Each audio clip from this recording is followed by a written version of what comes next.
Mes chers compatriotes lambarénéennes, lambarénéens, le 11 octobre dernier, nous avons participé à un scrutin censé renforcer notre démocratie naissante.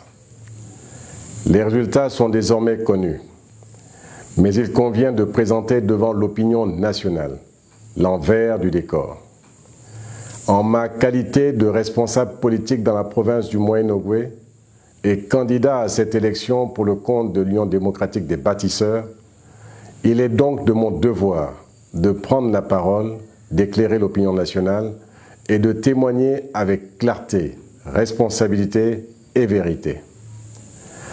Avant tout, je tiens à féliciter l'organisation technique de ce double scrutin à Lambaréné par les équipes du ministère de l'Intérieur et des organisations affiliées. Cependant, je l'affirme ici, haut et fort, ce qui s'est passé à Lambaréné est la négation totale de ce qui a été courageusement bâti le 30 août 2023 par le CTRI, lors de la libération du Gabon, salué par le peuple tout entier. Ce que nous avons vu de nos propres yeux le samedi 11 octobre dernier est l'opposé des valeurs démocratiques que nous souhaitons pour notre pays. Les comportements observés nous rappellent les sombres moments des parodies d'élections organisées par le régime déchu. À titre de rappel, le 30 août 2023, le Gabon a dit non à l'injustice, non à la manipulation, non à l'achat des consciences. Ce jour-là, le Gabon a dit oui à la dignité, oui à la vérité, oui à une démocratie réelle et sincère. Mais à Lambaréné, cette flamme a vacillé. Ce que nous avons vu est le contre-pied absolu de la vision portée par le président de la République, son Excellence Brice Clotaire Oligui Nguema, qui travaille sans relâche à restaurer la confiance dans notre démocratie. Je le dis avec force, nous n'avons pas le droit de saboter notre propre libération. Nous n'avons pas le droit d'humilier notre peuple, de trahir notre jeunesse, d'étouffer l'espoir pour simplement préserver des intérêts égoïstes. Nous n'avons pas le droit de perpétuer par la ruse, par l'argent, par les intimidations, par des menaces et même par des incantations mystico-fétichistes, un système PDG qui n'a abouti qu'à la misère dans notre Lambaréné.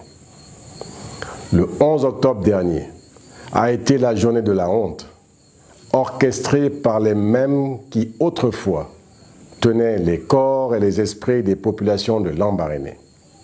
Les preuves sont accablantes. L'achat des consciences aux abords et à l'intérieur des centres et bureaux de vote. Des bons d'achat alimentaires distribués le jour du scrutin pour s'assurer d'un vote guidé par la faim et non par la conscience. Des cérémonies nocturnes où des communautés entières ont été contraintes de jurer fidélité en échange d'un soutien financier ou matériel. Des intimidations, des pressions, des menaces à peine voilées envers ceux qui ont osé croire au changement.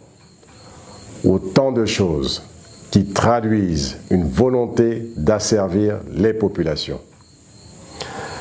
Je refuse que nos jeunes grandissent en croyant que la politique est un marché. Je refuse que nos aînés soient réduits à des chiffres dans des fichiers de distribution. Je refuse que la pauvreté soit instrumentalisée pour garantir des sièges électoraux. Notre dignité n'est pas à vendre. Lambaréné n'est pas un territoire à acheter. Un peuple qu'on nourrit pour voter est un peuple qu'on prive de liberté. Nous avons une autre idée de Lambaréné, qui est en phase avec le projet politique de Brice Clotaire Oligui Nguema pour notre province. Lambaréné est un territoire cosmopolite, un carrefour de culture, de croyances, d'histoires croisées. Notre diversité est notre richesse, pas un prétexte pour diviser. Notre vérité est celle d'une ville où personne n'est jugé selon son nom, son origine ou son clan. Notre vérité est celle d'une ville dans la différence, forte de ces femmes, de ces jeunes, de ces anciens. Ce rêve a un nom, le projet Bâtissons l'édifice nouveau. Je le répète, Bâtissons l'édifice nouveau. Ce projet organisé en 6 piliers est simple et ambitieux. Il s'ajuste aux besoins de nos populations à Lambaréné. On ne construit pas une ville avec des actes de corruption tels que la distribution de bons alimentaires le jour du vote. On construit une ville avec des idées, du travail et du respect. Je crois en Lambaréné. Je crois que nous pouvons encore faire naître une nouvelle génération politique, porteuse de vérité, de travail et de justice. Je crois que ce moment d'épreuve est le début d'une renaissance. C'est pour cela que je le dis ici avec gravité. Devant toutes ces irrégularités constatées et documentées, je me réserve le droit d'introduire un recours en annulation des résultats de l'élection législative basé sur les dispositions pertinentes des articles 327 à 329 et l'article 362 du Code électoral. Lambaréné ne cédera pas. Je vous remercie.